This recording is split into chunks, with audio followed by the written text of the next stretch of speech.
Let's move on and talk about another really important story, actually, which is about measles. We're seeing more measles cases rising in this country. And this headline is, unvaccinated children face being forced to self-isolate for 21 days because of the rapid rise in measles cases.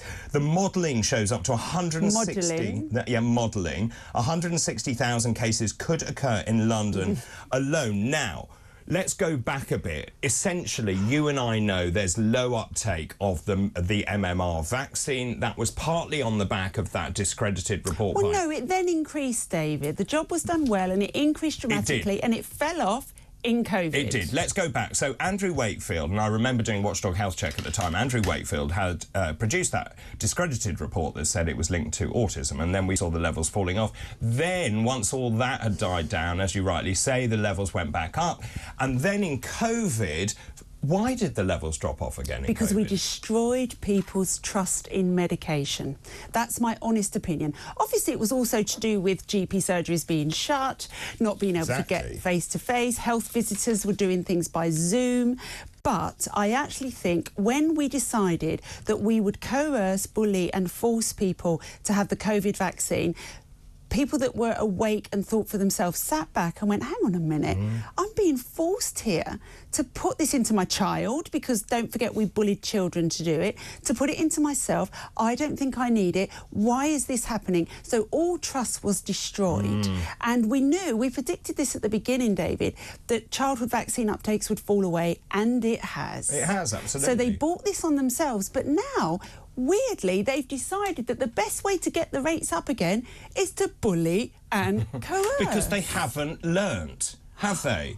And so what you need to do with parents is to make them believe that these are the right things, and they are. And the MMR is a very safe vaccine. That is one thing we do know. It's been tried and tested for a very long period of time. We also need, do you want to just explain herd immunity? Because we need something like 95% of the population immunised, well, and our levels are 75%. 70, and in some places, I think in Haringey, where I work, it's 69. So 67. The World Health Organization says that we need levels of 95% to protect everybody, because if enough people are vaccinated, the disease itself can't get into enough people to spread, because that's how viruses work. But I'm absolutely outraged by this story, that we've already destroyed our kids over the last 3 years. We've bullied and coerced people into medications they didn't want, and now we're going to take away just a bit more of their education and bully them a bit more. What's because the answer, that's what then? this is. The answer is to do our jobs properly and convince parents of the value of childhood vaccinations. And do you just, for parents who are worried, who maybe have given their child one of the MMR vaccines but not the second one, for example,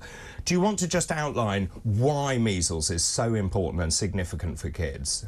Well, you know, like all of these, for most kids it isn't. And this is the problem, that for most kids they will get measles and it will pass on by. But for some kids they can actually get complications to do with the brain and the rest of their organs there and then. But also there's a later complication that can come in later in life. And so we're trying to just protect them against that early on. Exactly. And although rare, something like, and I remember from my studies years ago, subsclerosing panencephalitis, this terrible damage that you can do to the brain would be devastating. Oh, I mean, obviously. But then that's the same with anything. You know, whenever you tell someone, we have to remember, David, that all vaccinations, all medications have side effects. So I always say to patients, look, this side effect is really rare. It happens to 1 in a million people. But if it happens to you, it's 100%. And we must always remember that. That's a good line. So people have to weigh up for themselves how they feel about this and how risk sits. I have never, as you know, been one for mandatory vaccinations, and I don't think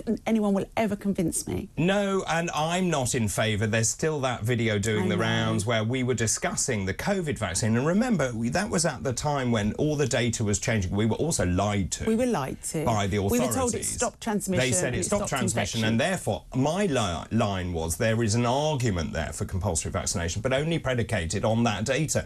Now, as it transpired, that data was false, therefore the argument is no longer there. So people keep saying to me, you want compulsory vaccination. I don't. No. And I mean, look, they know my stand on this. I would never, ever support anyone having anything. You know, don't forget that in the GMC standards for doctors, people are allowed to make decisions which are unwise as long as they're competent. And that is one of the tenets of being a good doctor. Of course it is. You let them. Yeah, I agree. Let's also talk about A&E. I mean, it just gets worse and worse. NHS strikes, which we know we're in the middle of. We've got junior doctor strikes taking place on the 20th to the 22nd of September and the 2nd to 5th of October. The senior doctors also walking out 2nd to the 5th of October. This is devastating. It's unbelievably devastating. But as a result of all the strikes we've already seen the busiest summer in A&E on record. And the reason for that is, of course, people can't see a doctor. Well, you know, I mean, they should be able to see a doctor. They certainly can see a doctor in my practice. But, yes, I think A&E has suffered terribly by what we did to our GP practices across COVID. Of course it did. And we are losing GPs. We're not increasing those numbers. So we mustn't forget that. The workforce is massive. But having said that, firstly, people use A&E when they shouldn't. And they really do. That is a good point. And we need people to actually take some personal responsibility, get to a pharmacist when they need to, get to a GP when they need to, and leave A&E to do what they do. Accidents and emergencies. But having said all of that, David, the juniors and the consultants going on strike on the same day is absolutely disgusting in my view, and it shows that they don't care if people die. It's politically motivated. It totally is politically motivated. They're being offered a pay rise, which I think is, for some of them, 9–10%.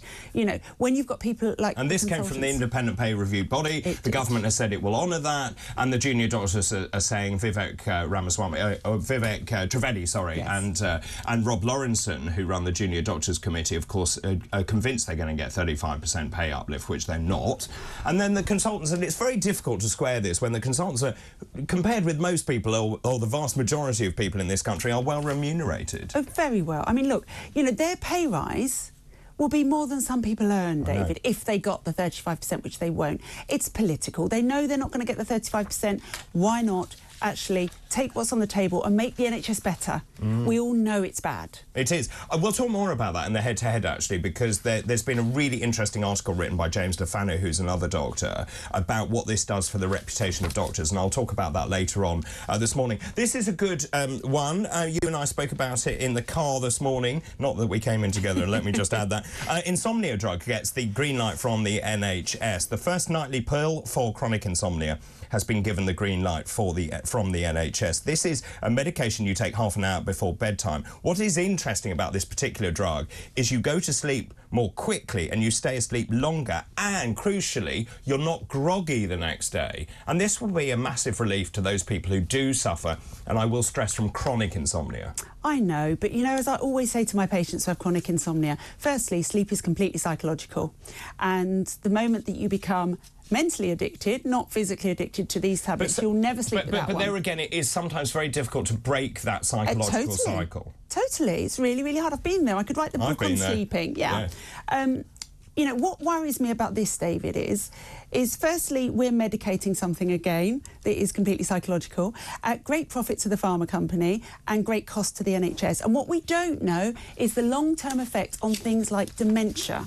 No, that's a good point. But this is short-term, they would argue. But no one wants to take a sleeping tablet short-term, David, because the moment they don't take it, they go to bed thinking, I'm not taking a tablet, I'm not going to sleep. And guess what?